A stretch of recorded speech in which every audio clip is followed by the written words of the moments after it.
नमस्कार, मेरा नाम हेमंत कुमार है और आज हम बात करेंगे कि आखिरकार ईरान के जो मौजूदा हालात है वहाँ की अपडेट सबसे बड़ी क्या है, क्योंकि कई तरह की मीडिया रिपोर्ट्स इस वक्त आ रही हैं ईरान से भी और अमेरिका को लेकर के भी। इसलिए ये जानना बेहद ज़रूरी है कि आखिर इस वक्त क्या चल रहा है अंतर्राष्ट्रीय समुदाय में ईरान को लेकर के। और ये कहा जा रहा है कि ईरान में जो जिस तरह के प्रदर्शन हो रहे हैं उसके बीच अमेरिका के अधिकारियों ने राष्ट्रपति डोनाल्ड ट्रंप को ईरान पर संभावित सैन्य हमलों के विकल्पों की ब्रीफिंग दी है। यह बहुत बड़ी बात है। तो कई लोग इस बात को लेकर के कयास लगा रहे हैं कि क्या अमेरिका ईरान पर कोई बड़ा हमला करने वाला है। उधर अगर दूसरे देशों को कई देशों में इसे लेकर के हलचल भी है और अलग अलग तरह की प्रतिक्रियाएं भी हैं, लेकिन आप ये देखिए कि मीडिया रिपोर्ट से कहती है कि ईरान पर अमेरिका बड़ा हमला कर सकता है और ईरान के चारों तरफ अमेरिकी सेना तैनात करने की भी कुछ अपुष्ट खबरें सामने आ रही हैं। इनको लेकर के आज हम बात करेंगे, क्योंकि न्यूयॉर्क टाइम्स की एक रिपोर्ट यह कहती है कि अगर ईरान सरकार प्रदर्शनकारियों पर कार्रवाई करती है तो ट्रंप सैन्य कदम उठाने पर गंभीरता से विचार कर सकते हैं। ट्रंप के जो हालिया बयान है वो कुछ इसी तरफ इशारा करते हैं। अधिकारियों ने यह कहा कि राष्ट्रपति ने अभी अंतिम फैसला हालांकि इस पर नहीं लिया है, लेकिन जिस तरीके से अंदरूनी तौर पर तैयारी की जा रही है उसे लेकर के अंतर्राष्ट्रीय जो समुदाय है उसमें कहीं ना कहीं इस बात को लेकर के चर्चाएं हैं। आज जरा आप इस बात को समझिए कि ट्रंप ने सोशल मीडिया पर यह लिखा कि ईरान आज़ादी की तरफ देख रहा है जो पहले कभी नहीं हुआ। अमेरिका मदद करने के लिए तैयार है। वहीं ईरान की संसद के जो स्पीकर हैं मोहम्मद बागेर कालिबाफ, उन्होंने संडे को ही रविवार को यह चेतावनी दी कि अगर अमेरिका या इजराइल ने ईरान पर हमला किया तो दोनों को सख्ती से जवाब देंगे। अब आप देखिए कि अमेरिका के जो राष्ट्रपति हैं डोनाल्ड ट्रंप, उन्होंने ईरान में दखल देने की अपनी चेतावनी को फिर से दोहरा दिया और यह चर्चाएं फिर से तेज हो गई कि अमेरिका कभी भी ईरान पर हमला कर सकता है, बड़ा हमला कर सकता है, क्योंकि जिस तरीके से ईरान में हालात चल रहे हैं उसे लेकर के यही चर्चाएं हो रही है। और उस वक्त उन्होंने ये कहा कि ईरानी अधिकारियों के साथ मीटिंग से पहले उन्हें ईरान में कार्रवाई करनी पड़ सकती है। तो आप इस बयान को जरा समझिए कि ट्रंप का यह कहना है कि ईरानी अधिकारियों ने उन्हें बातचीत के लिए बुलाया था। उन्होंने इस बारे में विस्तार से हालांकि अभी तक नहीं बताया कि वे किस तरह की कार्रवाई पर विचार कर रहे हैं। मीडिया रिपोर्ट से कहती हैं कि उन्हें मंगलवार को खास विकल्पों के बारे में जानकारी जो है वो देने की तैयारी हो रही है। जानकारी दी भी गई है कि आखिर विकल्प क्या क्या हो सकते हैं ईरान को लेकर के।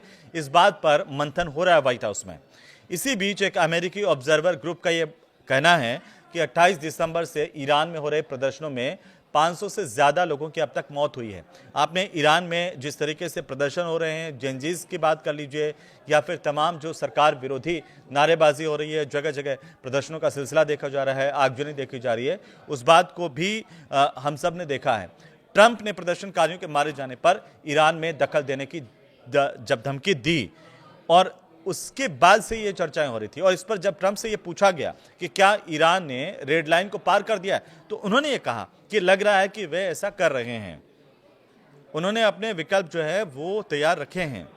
हो सकता है कि ये डराने के लिए किया जा रहा हो या हो सकता है कि गंभीरता से अमेरिका इस पर काम कर रहा हो। अब आप देखिए कि ट्रंप ने यह कहा कि हम इसे बहुत गंभीरता से देख रहे हैं, सेना भी इसे देख रही है और हम कुछ असरदार विकल्पों पर विचार कर रहे हैं, हम कोई फैसला लेंगे।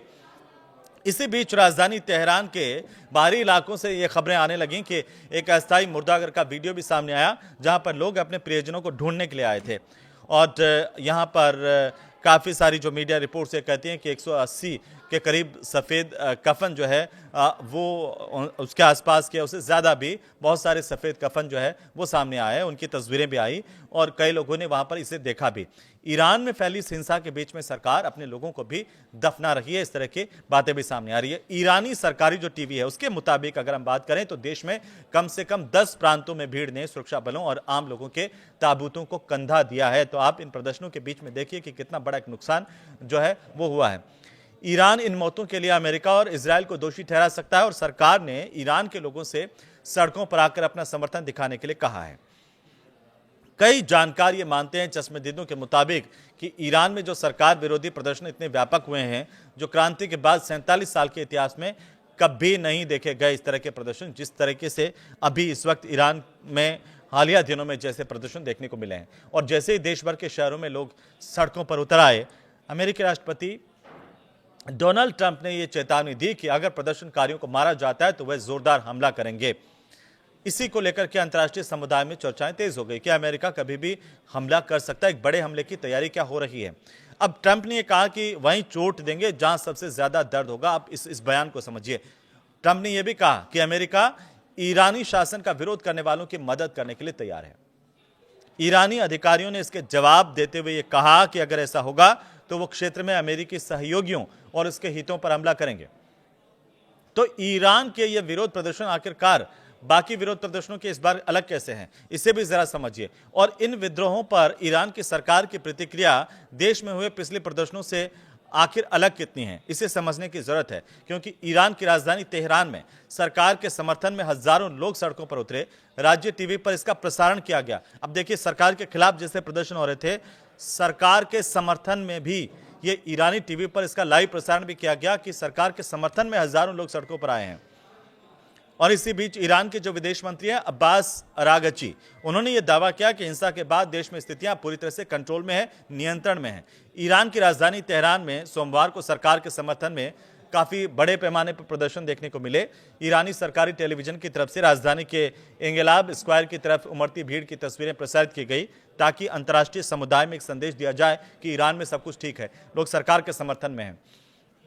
सरकारी मीडिया ने इस रैली को अमेरिकी ज़ायोनी आतंकवाद के खिलाफ ईरान की जनता का जन उभार करार दिया है। हालांकि इन प्रदर्शनों के पीछे देश की खराब आर्थिक स्थिति और बढ़ती हुई महंगाई से उपजे असंतोष का कोई जिक्र यहां पर ईरान की सरकार की तरफ से या सरकारी टीवी की तरफ से ईरान में नहीं किया गया, जिसने 2 हफ्तों पहले देश भर में जिस तरह के विरोध प्रदर्शनों को जन्म दिया था, पूरी दुनिया ने देखा और इसी का मौका अमेरिका को मिला। लेकिन अब एक कवायद हो सकती है ईरान की कि वो अंतर्राष्ट्रीय समुदाय में भी और अमेरिका को भी दिखाने की कोशिश करे कि यहाँ पर सब कुछ ठीक है। इसके बावजूद अगर आपने ईरान की अस्मिता से खिलवाड़ किया, हमला किया, तो हम उसका मुंह तोड़ जवाब देंगे। आपको क्या लगता है कि अमेरिका आने वाले दिनों में क्या एक बड़ा हमला ईरान पर कर सकता है? हमें कमेंट बॉक्स के जरिए आप जरूर बताएं। आपको ये वीडियो कैसा लगा, इसकी जानकारी कैसी लगी, वो भी हमें बताएं। नमस्कार।